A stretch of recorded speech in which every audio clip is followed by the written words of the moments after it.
budget for an American family in 1985. If we compare that to a hypothetical budget in 2022, we can see that most expenses scaled with inflation, with a few exceptions. Rent, out-of-pocket healthcare costs, and childcare are notably more expensive in 2022, even when accounting for inflation.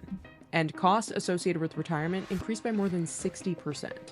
But these numbers are not accounting for a big X factor: consumer debt, such as credit cards and student loans. Jeez. Total outstanding consumer credit. I think that's a newer thing that a lot of people are going through: student loans. I don't think a lot of people back then in those times in the past owed as much money in student loans. I mean, I've seen balances 100,000, 150,000, 50,000. My balance, we're at 22,000 right now. My wife has 10,000. That's $32,000 of household debt for student loans. We did finish our degree, which is a great thing, and I'm using it in a way, but I didn't really need it. Student loans are crazy. I've heard some payments, $1,000, $1,500, $2,000 a month people are paying student loans. So it's insane how much money people are paying student loans, but you went to school, you got to pay it back. I just wish that there was more education, more knowledge, and more guidance on how to maneuver, properly take out student loans. Nearly $600 billion in December 1985. Jeez. By 2022, it was nearly $4.9 trillion. Debt has been rising over time. Student loans weren't really a thing for baby boomers. Millennials have larger student loan balances, bigger mortgages, much bigger car payments than their parents did a generation ago, in addition to more expensive. I mean, everything just costs more, but we're also, I think we're making more. Like, the actual gross amount is more than what they were making back then. I mean, car payments are $700, $800, $1,000, but these are also self-inflicted wounds. You don't have to get $1,000 car payment. Childcare costs. Don't even start on childcare costs. I know a woman, she's paid $2,400 a month for 2 kids. Higher prices pretty much across the board. So that does make it more difficult to set extra money aside or make any long-term plans. We're living in 2 separate economies. The American dream that was pitched to the Gen Xers and the Boomers is no longer present in today's world. A lot of people, particularly the working class and the part of the middle class, don't think their children will be as well off as they were. That's a problem. Many people live.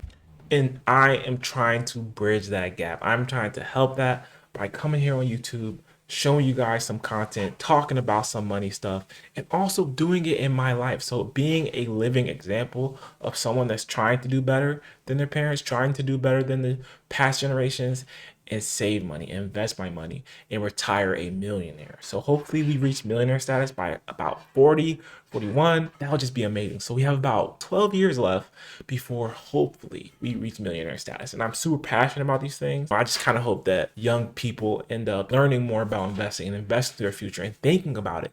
It's not too early to think about retirement. I talked to someone, they say, I don't even think about retirement. That's so far away. It's closer than you think. I'm telling you, it's closer than you think. It will come up on you before you know it. And you're gonna be looking around thinking about what happened to my money. I made all this money and I didn't invest a single dime. And I'm gonna be living off Social Security. Like, you don't want that. You wanna be relaxed in your retirement age, especially when you're not able to work as hard as you did when you were younger. In what I describe as at break even. Over the course of the year, they might make enough money to pay for basic living expenses and cover their bills. But if one major thing happens, then they can get behind. Here's why young American adults are struggling to make ends meet and what can be done. Millennials' net worth quadrupled from $3.9 trillion to nearly $16 trillion between 2019 and 2024, but more than half report living paycheck to paycheck. A lot in this group have benefited from a strong jobs market and rising wages. And during the pandemic, many people bought a home. That made a lot of people wealthier. But between being rich on paper and feeling well off. But yeah, so we bought a house during the pandemic, but we bought a duplex. And I'm so grateful that I learned about duplexes from my wife's cousins. Just being connected to her, I learned about duplexes. I'm just saying thank you for introducing me to your cousin who told me about, buying duplexes and rental properties, because it's changed our lives. You're welcome. You're welcome. I mean, thank you. Wait, I didn't say thank you. I know. Did I say thank you? I'm saying you're welcome because you should be thanking me. Thank you. Has been referred to as phantom wealth. Your net worth has gotten greater, but you're not feeling richer necessarily. It's taking young adults longer than their parents to meet some milestones, such as living on their own, buying property, and starting a family. We moved on our own at what, 23? What was it? 2021? 2021? How old Yeah. were we? Our parents did move out before us though. Parents moving out like 18, 20 years old. Yeah, but our parents didn't go to college, so They technically, still moving out quick though. no, technically I moved out at 13. Oh my gosh, not really though, because you were still being supported fully by your parents. But I think this generation we're more focused on our careers and college, yeah. which kind of extends your timeline. It extends your timeline. Harder for young people today to save up for markers of the American dream than it was for previous generations. When we look at home buying, as we all know, we're in historically markets. There are very few homes on the market, and those that are on the market are extremely expensive, not to mention expensive mortgage rates. And the prices of homes has Yeah, when we got this house, we have a 2.75 interest rate. That is so crazy. And when we got it, I didn't think much of it. I was like, oh, just what you get. I wouldn't have thought much if it was a 2.75 or if it was a 5 or a 7. It would have been the same thing to me. All I knew was I can rent out the top unit for the mortgage, and that's all that matters. It's more of a bonus that we got 2.75 interest rate on this home. escalated over the last few decades much faster than actual incomes. So it is actually much harder for a millennial or a Gen Z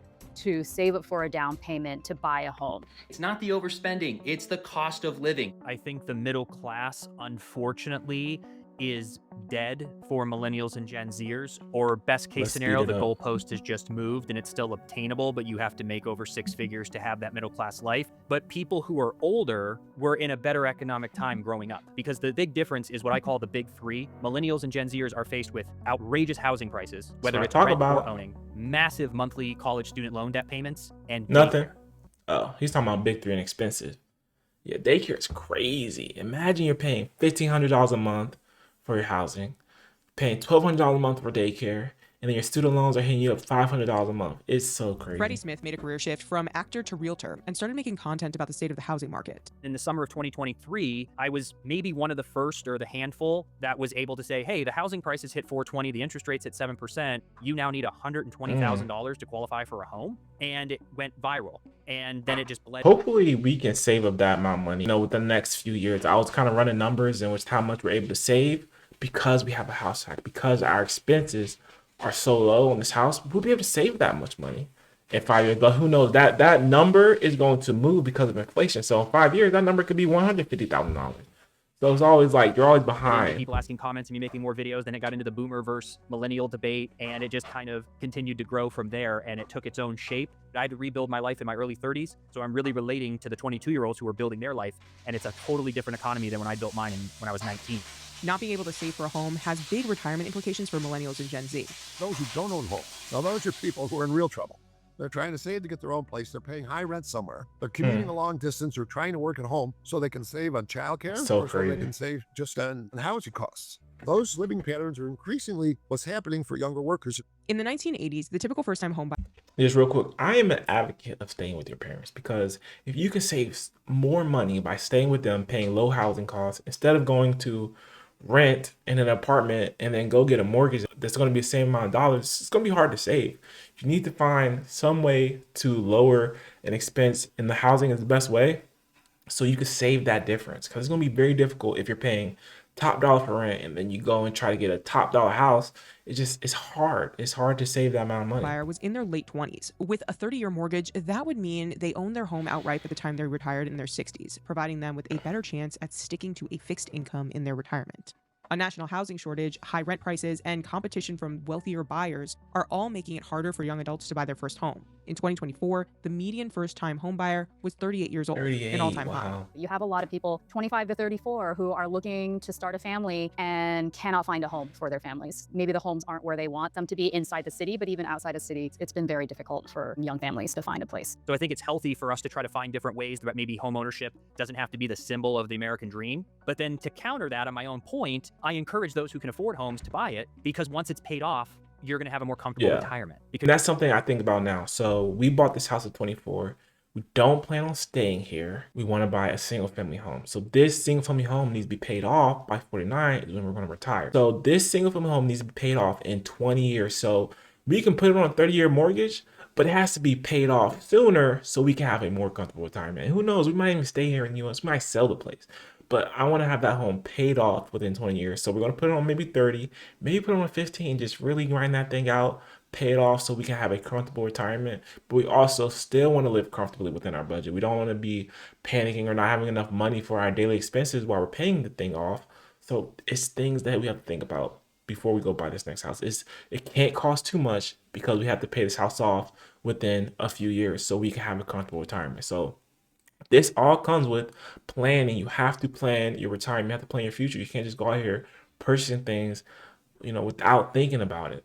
I'm going to be subject to the ever-increasing rent prices. Many Americans are navigating a new kind of economic instability, which traditional financial advice may not prepare them for. Rachel Schneider co-authored the book, The Financial Diaries, with NYU professor Jonathan Mordock. They spent a year tracking the granular spending habits of 235 families. What we saw was a huge amount of volatility. That was our core finding. The majority of Americans work hourly jobs. And so for them, the amount of money that they earn fluctuates week by week. I get 30 hours this week versus 45 hours next week. And so as a result, income is really up and down over the course of a month. And that flies in the face of all of the budgeting advice we usually give people. There's a difference between surviving and thriving. And I just think if we're going to claim that we're the richest country, the best country in the world, why isn't everyone who's working 40 hours, 50 hours a week thriving? How is that possible? What the historians tell us that every single new generation gets complaints from the older generation about how they're behaving irresponsibly, immorally, blaming millennials for spending too much on avocado toast. It's not student loans or a tough job market keeping millennials from buying homes. It's reportedly avocado toast. The one piece of advice for young people out there who are spending their money on avocado toast and don't have any goals, what would you say to them? I would say to them, get as much pleasure out of saving as you do spending. This kind of advice is usually framed as a warning against lifestyle creep, which is the idea that as people earn more, they suddenly start to spend more, and that's what prevents them from properly saving. I think that's why there's so much confusion, because you can point to a millennial who spends $1,200 on DoorDash. Not good. But you can also point to a millennial who's very financially conscious, making $80,000, and is drowning in debt, and is living with a roommate, and is a lawyer at 29 years old. That is not right if someone got straight A's in school, straight A's in college, got a bachelor's, got a master's degree, and is 29 making $80,000 and can't even get their own apartment, let alone purchase a house or have financial stability. Maybe you can, but just not in New York. Maybe you can, but just not in California. You have to find that middle ground. These places, we missed it.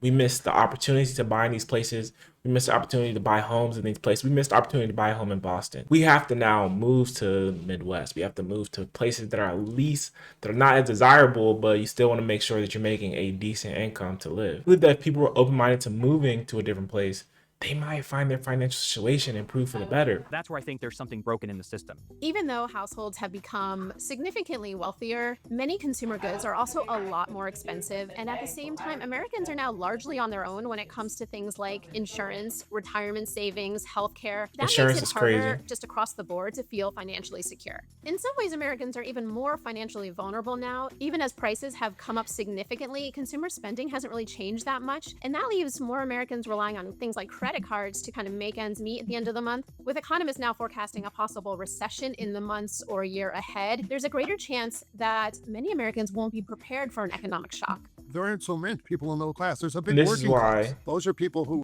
This is why having cash is important. Save that emergency fund. Try to save as much money as you can. Maybe you need 2-3 jobs. If you have no family, if you have no kids, go get another job. Save some money. Invest into your future. Invest in the stock market. Definitely get an emergency fund for something were to ever happen. You just never know. helped elect the president who want stable jobs, who want rising wages, who want to be able to do things for their family and improve life for their kids that they don't feel they can do now. But those people haven't seen much respite. The core kernel of wisdom in the avocado toast issue is make choices about what really matters to you. You spend money on stuff that will be of value to you. Also, good advice is create a savings habit. Unfortunately, the way that ends up getting translated to people is you should set aside 6 months of earnings in case of an emergency. And most people are like, yeah, that's impossible. That's impossible. It's a huge amount of money. And so what people then take from that is, I guess I can't save. So I always encourage people, once you do get that promotion, just stay where you're at for a while and just accumulate money, even for just a year. Maybe buy yourself something nice, but just keep that money for a little while and just enjoy the freedom, because all of a sudden you're not as fearful at work because you got a little cushion. There are more ways today to upskill than there have ever been. Growing your income and saving that income. Spending less on things that don't matter to you. If avocado toast is important to you, if coffee is important to you, go and buy that. But you may have to cut back in certain areas that's not as important to you, that doesn't bring you as much value, so you can afford life. So this is very important. Avoid lifestyle creep is one of the main things. Maybe you can't afford to live in the city you're in. You might have to look elsewhere to move, because like I said before, or was in a different video, whatever, we could probably not afford to live in Boston and still invest and save more than 20% of our income. It's impossible. I mean, it's not impossible. We have to house hack, but then how much is a house hack in the Midwest compared to Boston? Out here, we bought our house hack 5 years ago, just about 5 years ago, for about $100,000. How much is a duplex in Boston or New York? New York, we're talking millions of dollars. Boston, we're talking $500,000, $600,000, $700,000, and the rent that you get from that may not even pay for all the mortgage. It's going to pay partially, which is what the point of house hacking is, to lower your housing expense. But depending on where you move, if you're able to have a high income in a big city, lower your expenses in that big city, and save as much money as possible, and then move to a smaller town or a city kind of on the outskirts. Bring that big money with you, that money down in house, and then get a job in that area that's going to pay you a little bit less, but you brought that big city money with you. Making it in the US can be difficult, but there are ways you can do it. And it really starts with growing your income as much as you can, lowering your expenses, and trying to save as much as you can. So let me know what you guys think about the video. If you enjoyed this video, leave a like, subscribe to my channel, and I'll see you guys in the next video.